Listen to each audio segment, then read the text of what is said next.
Guys, welcome back to my channel. Today we're going to be filming another yarn review video. I got a lot of great feedback on my last one that I did with Woolfolk Weft yarn, and I have some more yarn here that I've never used before that I thought would make for a great yarn review. I've actually never even heard of this yarn or seen it or anything, so this one should be really exciting because I have no bias going in. I absolutely have no idea what to expect from this yarn. And sorry about my appearance. I feel like I always start these videos off looking kind of like a bum, but honestly today has been kind of a rough day, so I am treating myself to this cast on. I am going to be knitting the throw over sweater by Andrea Mowry. It's super popular right now. So I am going to be using the Forge yarn by Hudson+West. And like I said, I have never heard of this yarn before. I've never used it. This is a 70% US merino and 30% US Corriedale, and this is a worsted weight yarn, so you get 235 yards on there. I don't know if you can see that at all, but this is in the colorway Jam. This is going to be one of my contrasting colors. I have a couple others, but they're not from the same brand, so I'm not going to be reviewing them just because I'm only going to use a little bit. And then I have the main color here, which is Juniper, which is just a really nice foresty green color. And then this one is kind of like a purpley maroon color. And then I have some contrasting colors, like I said. So this is the yarn that I'm gonna be reviewing this time. So on the label, it says it's sourced in New Mexico and New York, and it's spun in Greenwich, New York, and then dyed in Philadelphia, Pennsylvania. So I really like that. If you're from the States, that's really great to see something made all around the United States. So right there, that's pretty cool for me. This is a more rustic style yarn, which I'm pretty excited for because I've been liking rustic style yarns lately and I want to explore them more. And this is a colorwork sweater, so I think that this is going to be a more enjoyable colorwork knit for me. I don't tend to love doing colorwork with superwash yarn because it doesn't look very good, but I have used some more rustic style yarns in the past to knit colorwork sweaters, and I've loved them so much because you don't get all those holes and it kind of sticks together. So that's what I'm anticipating will come from this yarn, but again, I will keep you updated as we go along. It's not softest to the touch if you're like a newbie to yarn. It's not as soft as superwash by any means, but I still feel like it's very soft. Like, I don't think I would have a problem wearing this, especially after blocking. I feel like it's gonna drape pretty nicely. Here is what the fiber looks like. It's very bouncy. I can already tell because whenever I stretch it out, it gets very thin, but then it springs back up to a more worsted weight size. This is a 3-ply yarn, so there's 3 plies here, so I'll be interested to see how it goes with splitting. I'm not sure what needles I'm going to use yet. I'm just going to look at the pattern and then decide from there. But I don't have too much else to say about this yarn other than I am really stoked to work on it. Again, I'm going to do a little bit of the knitting. I probably will come back to you guys when I split for the sleeves and give you like a little update on how I'm feeling about the yarn. And then I'll show you it pre-blocked, and then I'll show you it post-blocked. That way you guys can get an idea for the feel of it. I'm going to be making a size large, I believe, in the throw over, so I will also let you know how like yarn management goes. I'll just let you know how I'm feeling as I'm working on it because that's just my favorite part. I want to treat this like you guys are my friends and I'm talking about a new type of yarn that I'm going to be working with. And so here we go. Let's do it. Also, before I forget and I start knitting and then I come back and I never mention this yarn runs $27 a skein. So it's a little bit on the pricey side, definitely, but I do think it fits into the indie dyed yarn category as far as pricing goes. So if you use a lot of indie dyed yarn, this is kind of in that comparison range. So I think that it's on the pricey side. Definitely, it's gonna cost you to make a sweater with this. But at the same time, it's not the most high-end yarn either. So it's really, I will let you guys know if I think it's worth that price. And that is what we're gonna test. Let's do it. Hey guys, so I'm currently working on my sweater project with the Forge yarn, and I did want to film a little bit of this because I wanted to show you guys that I keep coming to spots that are spun a little bit off like this. So the yarn has been a little bit inconsistent, but I do think that that's more because of a rustic style yarn, and this is probably where they attached like a new roving when they were spinning it. I'm assuming, I don't totally know, but this has been happening not a ton, but for just being the first skein I've used, probably quite a lot. So it does kind of affect your gauge a little bit, but I do think with blocking, I'm not even going to be able to tell. And honestly, once I knit it up, I can't really find the spots in the yarn, but I did think it was important to show you that it can be a little bit inconsistent in some areas, and then some areas are a little thinner on the yarn. So yeah, that's just an update that I wanted to give you guys. Alright, so I officially started the second skein of the forage yarn, if you don't count the contrast color here, but of the green I'm on the second skein, so I feel like I have a decent gauge of how things are going. And I think you guys saw in the last clip that there is a little bit of inconsistency in the yarn size. I don't know if you can even tell there, but like, yeah, you can see that the top part is a little bit thinner than this part, and then there's some lumpier parts as well, but I'm not really finding that that's affecting things too much. And then I feel like if there are any parts, it's definitely going to block out. This definitely is a way more rustic style yarn. It's not the softest ever, definitely, but it's also not too bad. There are bits of hay in there, which is what you tend to get with more rustic yarns, so I have picked out several little bits of hay here and there. And then there's also these longer like black fibers. I don't know if you can see any here in this section, but yeah, I am assuming that's coming from the Corriedale. Those like longer black fibers that are sticking out. I really like it. I think it's a very exciting, new to me kind of yarn. Again, I don't use a whole lot of rustic style yarns, and I'm quite enjoying this.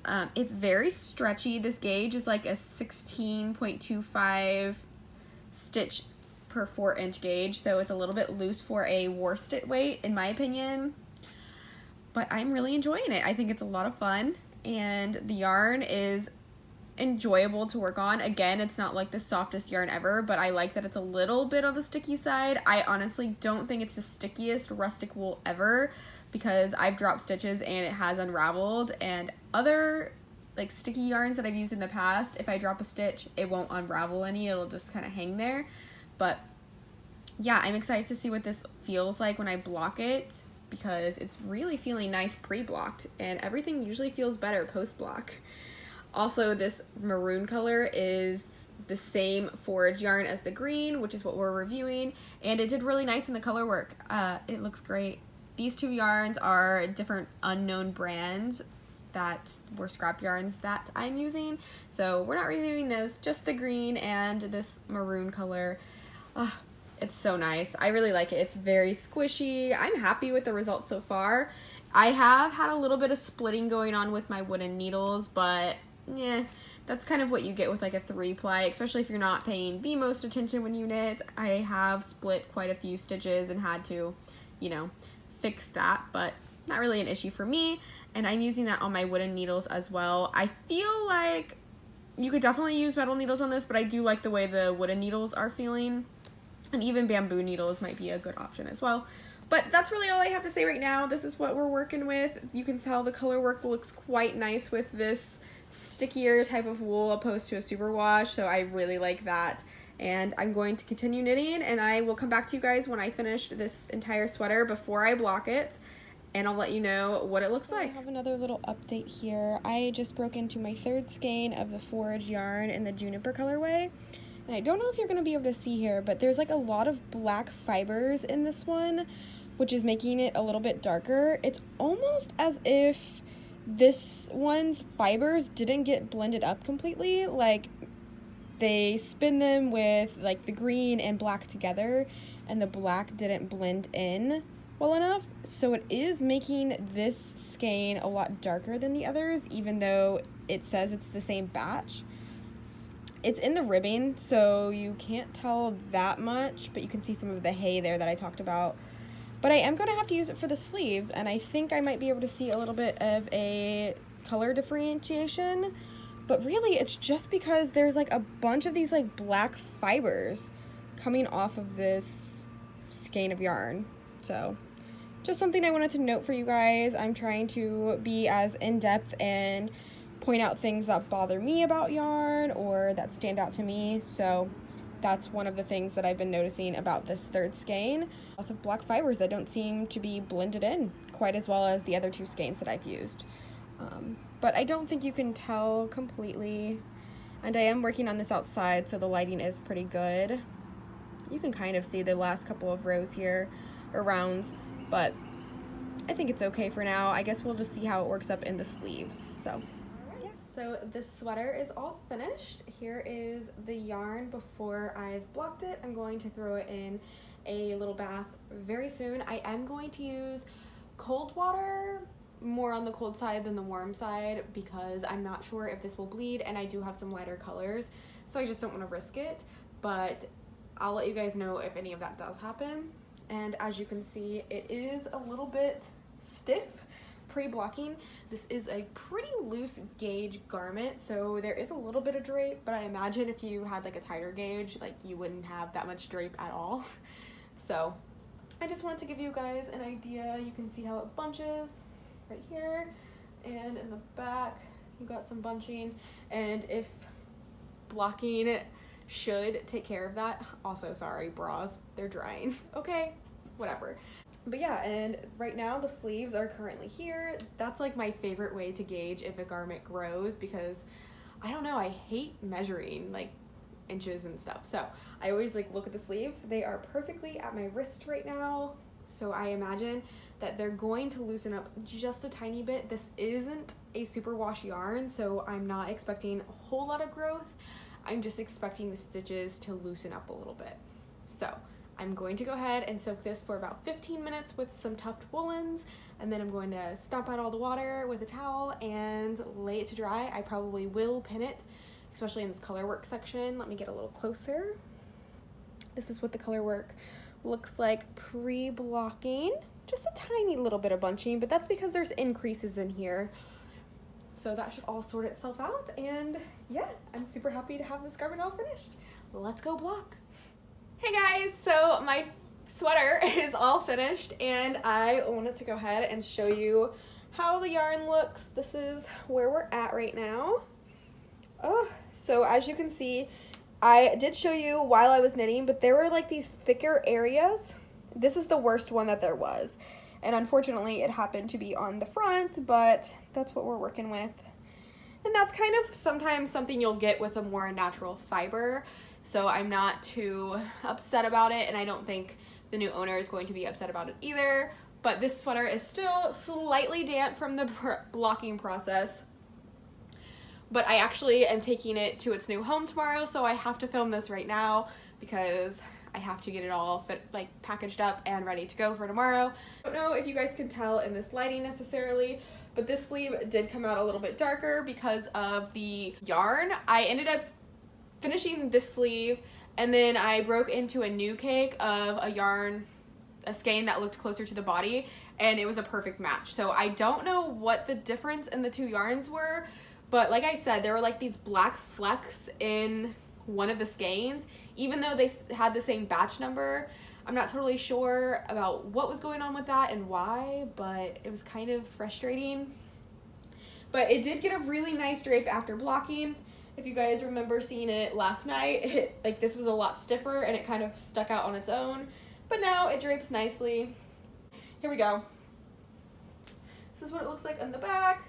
The ribbing still looks really great. It knit in the color work really fantastically. I did find that this yarn was a little bit splitty at times. It wasn't like the splittiest yarn that I've ever used, but I definitely had to go back a couple of times and fix some stitches. And there's actually one stitch in here somewhere that I split it in half, and the sweater is done, so I am just going to try to sew it back up a little bit with a duplicate stitch and hope that it's okay. But other than like the weird textures and the color difference of the same batches, I really did enjoy this sweater. I'm going to take it off so I can show you guys me holding it, and you can see the drape that way. I really did enjoy using this yarn Would I purchase it again to make me a sweater? Probably not. I would probably be more likely to try out a different rustic yarn than this one, just because I didn't love this one, to be honest with you. And for $27 a skein, I definitely want to love the yarn that I'm using. So I would definitely probably test out a new yarn before I use this one again. But I would use it again in the future, especially if somebody gave it to me. I thought it was a really nice yarn, and it was really great for color work. The color work looks really nice. Now this yarn and this yarn are a different kind of yarn, and they were actually a little bit thinner than the main yarn. The purple yarn is also the same forage yarn, as you guys know, so I think the color work between the two worked out really well. And this would probably be an okay yarn for steeking. It's not the stickiest, to be honest with you. I dropped a couple of stitches off my needle, and instead of them just staying in place, like they dropped down. Like, it wasn't very sticky like I was thinking it would be. So overall, I do think that it's a little bit itchy as well when I'm wearing it. And I don't typically find yarns that itchy. I think it might be like the long hairs. I don't know if you can see them, but there's these long fibers. And that's not my hair. That is hair from the yarn. But I think that's kind of what's making it too itchy for me. So overall, I think this was a really great yarn. I wouldn't personally buy it again, especially for the price. I would recommend it to somebody wanting to try it out, like if you were looking online and you like a little bit more rustic-y wool yarns. But again, I would be a little bit careful with the color differences in it, as well as like the parts that weren't spun to the same like density and thickness, like the felted areas or whatever that is going on in there. I do think it's a nice yarn, but I don't know if it's gonna get my seal of approval. And I hate saying that because I love yarn and I don't want to say anything bad. It's not a bad yarn. I just think the quality of it for the price doesn't line up for my budget. If I'm going to spend $27 on a skein of yarn, I absolutely want to love every aspect of it, and I just didn't with this one. Hey guys, it's Editing Lori here, and I just wanted to pop in and say I dropped off the sweater and I learned a little bit more about the forage yarn from the yarn store owner, and I wanted to throw that in here so it's kind of like a fair review, because I said I wouldn't necessarily purchase it again, or it wasn't my favorite type of yarn. However, I learned a little bit more about it, and it is a natural yarn spun in the United States, which is really great. And it's got those inconsistencies because of the type of yarn that it is, and like the thickness inconsistencies. It's just the nature of that kind of yarn, which is really good to know. It's not like a flaw in the yarn or anything. It's just the way that more natural fibers react to spinning. And then as far as the color differences go, she totally was fine with it, and she explained to me and she showed me on the different skeins. There are like 4 natural colors of that yarn. So there's like a white one, a cream one, a light gray, and a dark gray. And those are the natural fibers. And those are the natural colors of the yarn that I was using. And it's kind of a heathered look because, you know, animals have different color hairs in there, spun in there. So that's why I was getting a little bit of the darker color on the one skein, because it was dyed probably on a darker base that had a little bit more of the heathering than the other ones. So it's all natural. It's all coming straight from the animal, which is really great. So I think knowing a little bit more about the yarn, it does change my opinion on it a little bit. I still don't know if I would purchase it again. I would probably want to try other natural fibers first. I have another yarn that she gave me for a sample knit. It's from the same place that spun the forage yarn, and the yarn is very great. It's a natural fiber as well. So I think that that's going to show me like the similarities between the 2 natural fibers. But I just wanted to pop in and say that there was really no flaws in the yarn as far as the coloring and the spin of the yarn. That's just kind of how natural fibers are. And I think I said that at some point in the video, but it was all clarified to me and she explained everything to me a little bit better, and she even showed me the natural colors of the yarn and what they dye on. So it was really great to get that perspective, and I thought it was only fair that I added this clip into the video so you guys would know as well, because I want this to be an honest and open review for you. So if you are thinking about buying the Forge yarn, you'll know. And I definitely think that it is a great yarn.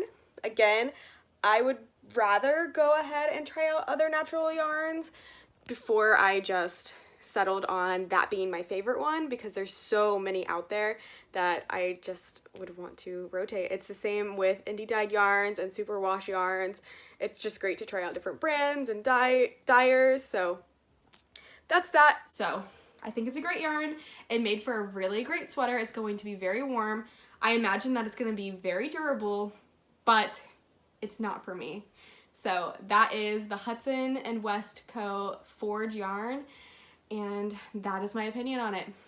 If you guys like this video, please give it a thumbs up. Leave a comment down below on if you've ever used this yarn and what you thought about it, or any kinds of yarns that you want to see reviews for in the future. And be sure to subscribe to my channel for more videos. I'll see you next time. Bye!